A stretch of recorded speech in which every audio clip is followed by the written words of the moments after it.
À vous, ni The Quick Times jeunes de News nk'ibisanzwe nta kindi usabwa uretse kureba hasi ndetse subscribe ugakandaho hanyuma tugakomeza kubana gatanu kuri gatanu. Ni Antoine Felix Tshisekedi Chilombo aho yagejeje ubutumwa ku baturage ba Goma, Bukavu, Rucuru ndetse na Masisi. N'ubutumwa rero bw'ihumure, n'ubutumwa bwo kubamenyesha yuko Repubulika Iharanira Demokarasi ya Kongo bahagaze hamwe n'umutima umwe, kandi ababwira yuko atari bonyine. Yakomeje kubabwira yuko igiciro cyo guhangana barimo kwishyura n'ubuzima bwa Kongo nshyashya.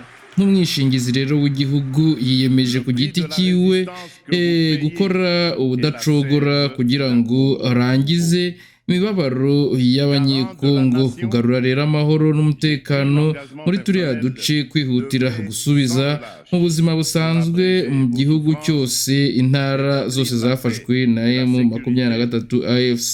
Yavuze yuko rero intara zose nizimara kubohorwa bazahita batangira gahunda y'ibanze yo kubaka ibikorwa remezo, harimo kwiteza imbere, harimo imihanda, amashuri, ibigo nderabuzima no kubona ingufu n'ikoranabuhanga riri digitali, kugira ngo rero guhanga kwabo gushobore kuba intangarugero yo kuvugurura izi ntara za Bukavu ndetse na Goma.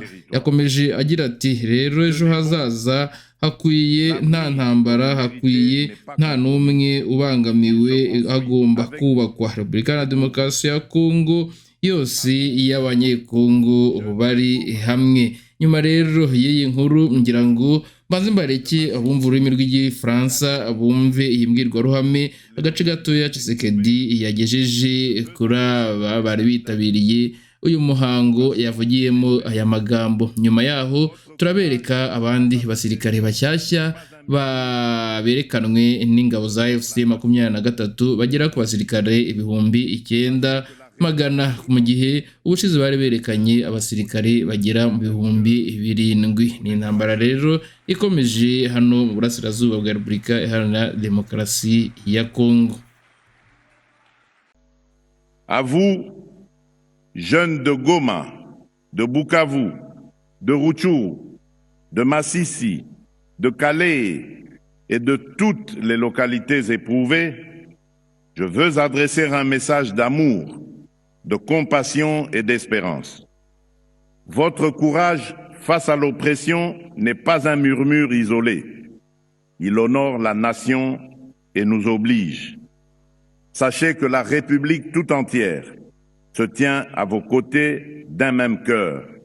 Vous n'êtes pas seuls.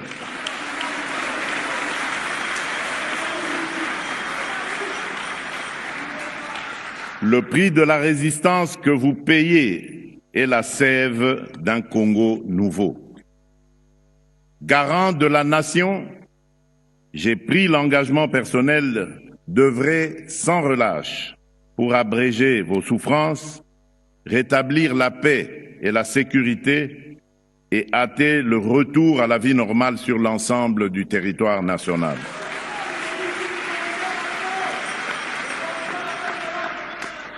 Dès la libération de vos territoires, nous lancerons sans délai un programme prioritaire de reconstruction et de développement, routes, écoles, centres de santé, accès à l'énergie et au numérique, afin que votre créativité devienne l'avant-garde du renouveau de vos territoires.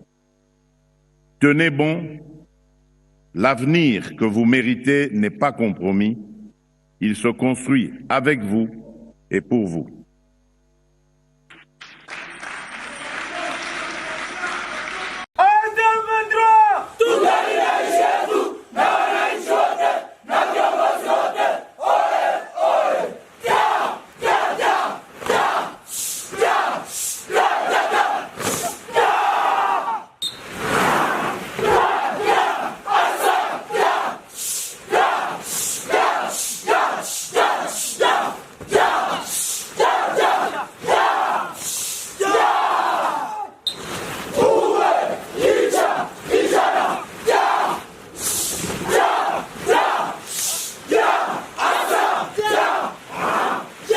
dukomeje mu yandi makuru rero ni kuri uyu wa gatatu tariki ya mbere ukwakira 2025 aho umuhango ukomeye wabereye aho bita Canzu mu ntara ya Kivu y'Amajyaruguru mu gihe harangiye imyitozo ya gisirikare ku basirikare bashya barenga 9350 baturutse mu ntara zose za Repubulika Iharanira Demokarasi ya Kongo. Ubu abo basirikare bafashe umwanya wabo mu ngabo z'impinduramatwara ya Kongo ARC ku buyobozi bw'umugaba mukuru wa ARC General Major Sultani Makenga. Abakomando rero bashya bagaragaje ishema ry'ubuhanga bahawe nyuma y'amezi atari makeya, imyitozo ikomeye kandi imyitozo yo kurasa, tekinike yo kurwana hafi, ubuhanga bwo kurwana, imyitozo ya tactique hamwe na parade ya gisirikare imeze neza. Nk'uko rero muri kugenda mubibona mu mashusho, reka mbareke mukomeze mwumva icyo General Sultani Makenga yabwiye aba basirikare bashoje aya mahugurwa. Tubibutsa ko rero kandi harandi mahugurwa yari yarangiye ukwezi gushize, ubwo naho hari hashoje abagera ku 7947. Ngira ngo rero dukomeze turebera hamwe aya makuru. Nta kindi usabwa uretse kureba hasi ndetse subscribe ugakandaho, hanyuma nkajya mbakomeza kubagezaho amakuru meza nk'aya ngaya.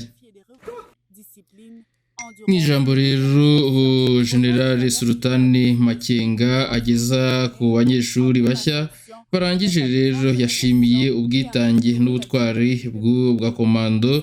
Yavuze ko rero ari impinduramatwara n'impinduka. Yibukije rero imyaka y'imibabaro, kurimbuka no kwamburwa abaturage ba Kongo bakomeje kwihanganira ku butegetsi bwa Tshisekedi. Mbere rero yo guhamagarira abinjira bashya gutera imbere nk'abohora igihugu koko. Umuyobozi rero mukuru kandi yatanze uburo busobanutse muri ARC. Ruswa, amoko, ibiyobyabwenge no gufata ku ngufu ntibizigera byihanganirwa na gato. Yashimangiye rero ko hakenewe ingabo zifite gahunda y'umwuga yegereye abaturage, ingabo zegereye abaturage ziyobowe gusa n'ubudahemuka, gukomera ndetse n'impindura amatwara. Ibi byose rero bigaragaza umwuka w'imbaraga z'impindura amatwara zigenda ziyongera, ziteguye kurengera igihugu no kugarura icyubahiro cy'abaturage muri Repubulika Iharanira Demokarasi ya Kongo. Ni ijambo rero Generali Major Sultani Makenga yagejeje kuri aba banyeshuri bashya barangije aya mahugurwa. Reka rero turebere twese hamwe iyi morale aba banyeshuri bagejeje ko bari bitabiriye uyu muhango. Nyuma yaho turaza kugaruka dusoza iyi nkuru. Nakagaruka kuri Itaruzi News nk'ibisanzwe, nta kindi dusabwa uretse kureba hasi ndetse subscribe ugakandaho, hanyuma tugakomeza kubana gatanu kuri gatanu.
Amakuru yanyu uyu munsi najanga kubera ko namenye ko amasomo yanyu yarangiye. Ubu muri abasirikare ba AFC. Ubu noneho mwakambara ingofero zanyu.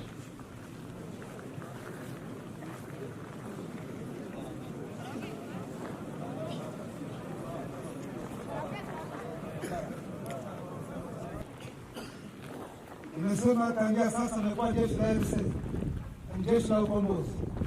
Nk'uko nabivuze guhera uyu munsi muri abasirikare ba AFC, muri abasirikare b'impinduramatwara, muri abasirikare baje guharanira kugombora igihugu cyacu.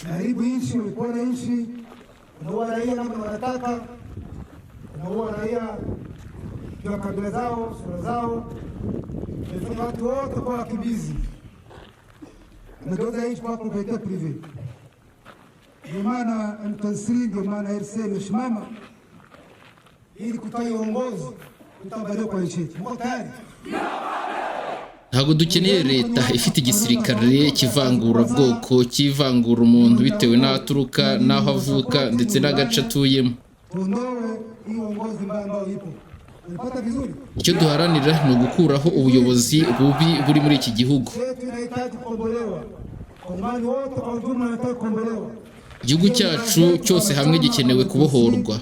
Kama jeshi la RC na polisi ambao tuko ndani ambao wanaita AFC. Unapata vizuri? Ni kazi yetu tutabadilika kwa hii nchi. Ili nchi yetu iheshimike. Tujenge nchi yetu. Kwa wananchi waheshimike. Tuna jeshi nzuri. Bali kwa professional. Jeshi la wananchi. Unapata vizuri? Icyo dukeneye ni ukubaka igisirikare gihamye, igisirikare kiri professionnel, igisirikare cy'abaturage.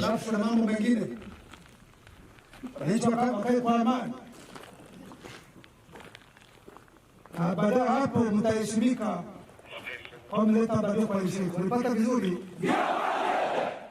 Igisirikare kiyubashye, igisirikare kizubahisha ubuturage ndetse nabo bakabasha kucyubaha. Ikindi kandi ni igisirikare gisaba kwihangana kandi biri ku rwego rwo hejuru.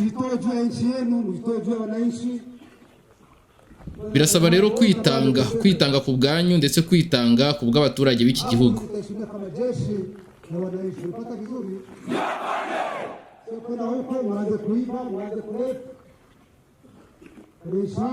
Hanyuma rero mugashimirwa nk'abasirikare beza bo muri iki gihugu. Ntabwo ari ba basirikare bajya gufata ku ngufu, bamwe ibiyobyabwenge ndetse bakora n'ibindi bitajyanye n'ibyo igisirikare cyacu kigenderaho.